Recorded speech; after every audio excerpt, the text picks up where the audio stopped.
Please sit. They do that well. Yeah. So Professor Yunus destroyed my talk today. And I only have this so I can say what things they do.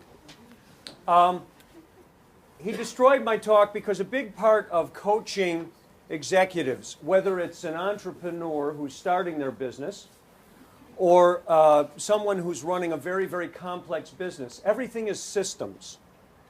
You are a complex, emerging bio, neuro, socio, system. The mouse in the maze actually creates a model of the maze in their neurons. We are mice. Every one of us is a mouse in a maze that we have built into our neuronal structure in such a way that we keep looking for the cheese that we're supposed to look for in that system. And the epiphany I had last night that destroyed what I wanted to talk about was that, oh, I gotta get everybody, hello. Was Dr. Yunus had the blessing of the banks saying no. He had the blessing that the system refused to take him in. Refusing to take him in, he was able to create a totally new system. And I believe that's what inspired us last night. Not only his humanity, not only his caring, but I think we all yearn to have those moments of creativity where we've stepped outside of the system and we are doing something truly new, fresh, and genuine that allows a greater amount of caring and love for us and for our world. And the blessing that we have this morning that's totally redefined everything is Marc Lane is a man who is constantly assaulting the system. You cannot talk to Marc Lane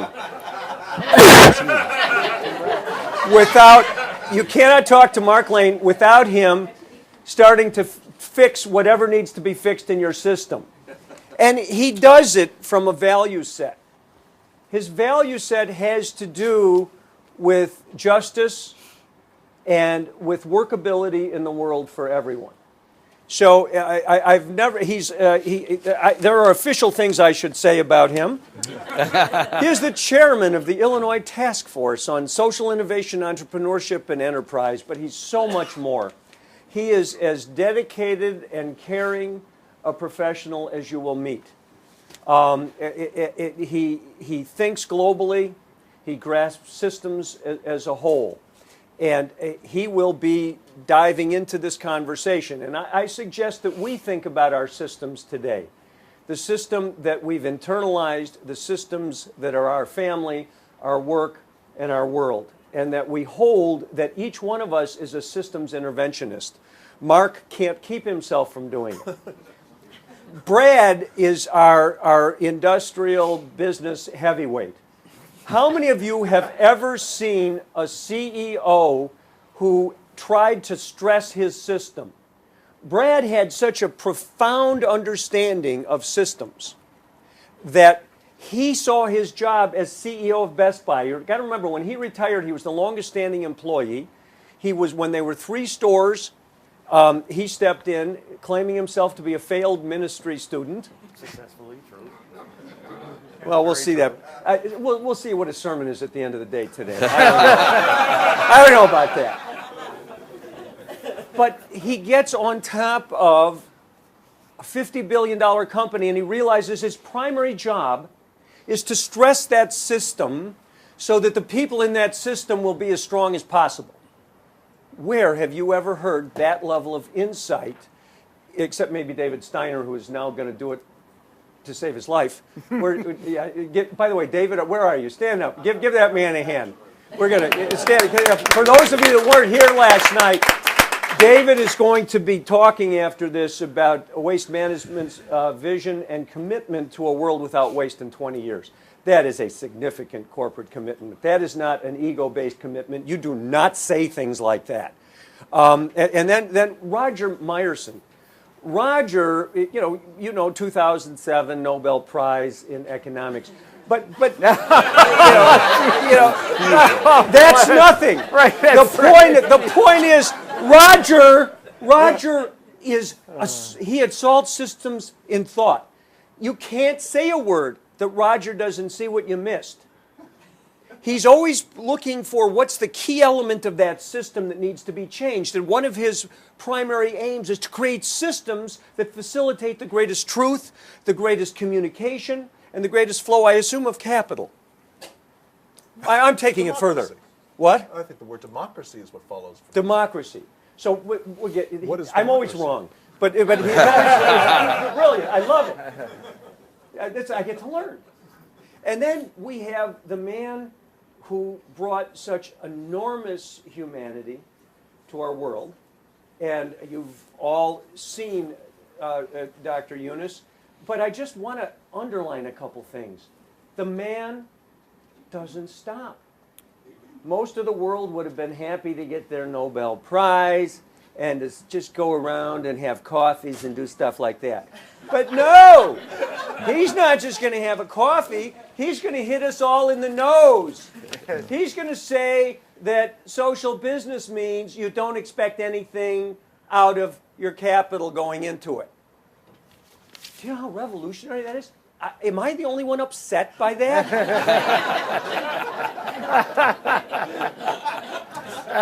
No, he's still assaulting the system. And he does it with heart. We love him and we say, oh, what did we just commit to? So, what's going to happen is I'm going to watch time. Each of them is going to say a few concerns. And they're going to talk for up to 5 minutes or so about their thoughts and questions they have for Dr. Yunus. Dr. Yunus is going to start talking. They're going to bite their tongues until they can't hold it anymore, and then they're going to start diving in, and we're going to get to see where they go. But I invite all of us to think about the system that we are and how we can use this thought and these hearts and these minds to challenge our systems to be our best. Thank you and welcome.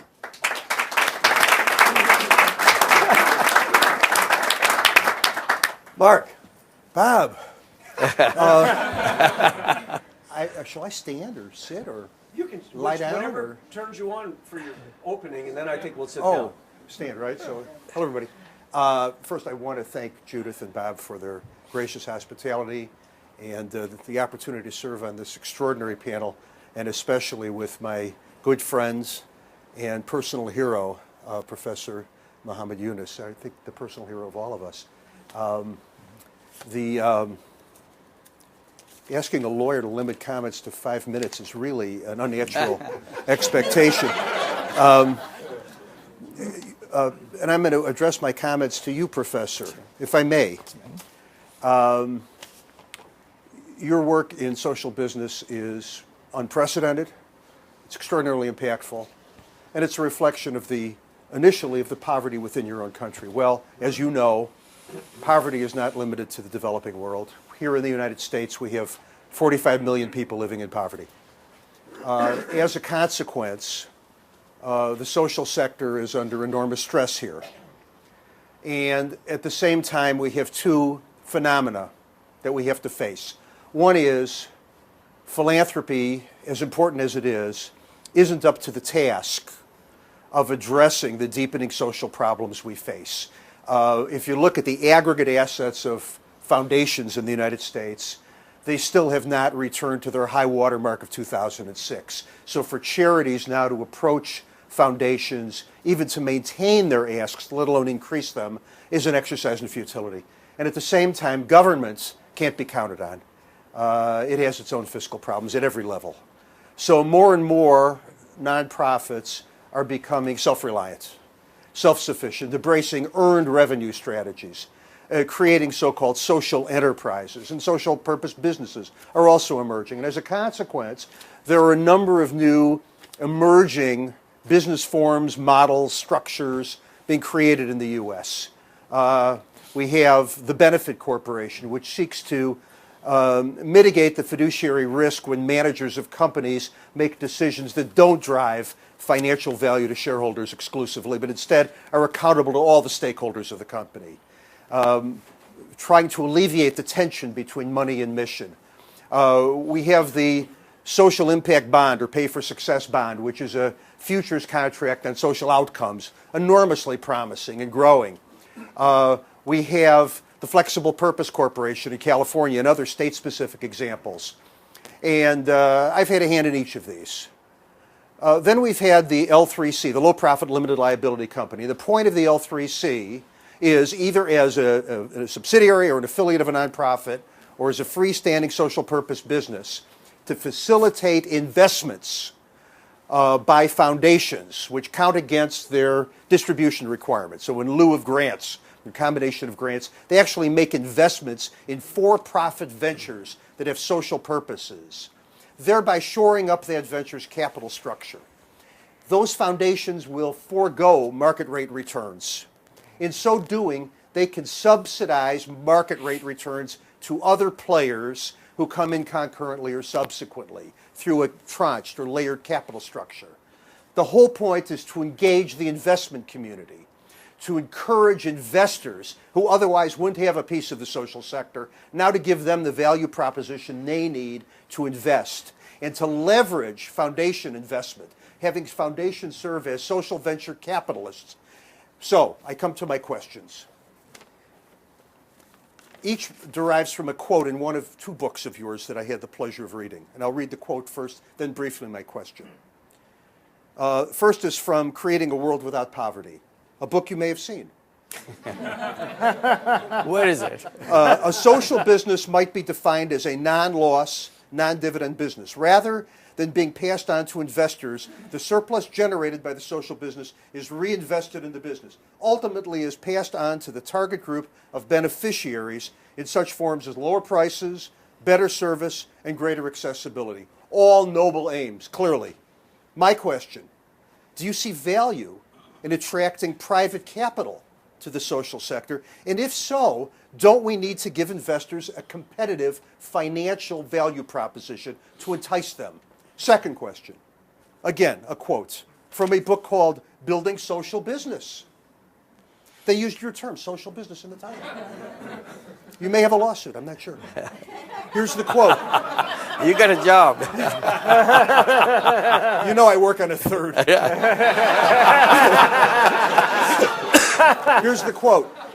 In my judgment, making selfishness and selflessness work through the same vehicle will serve neither master well.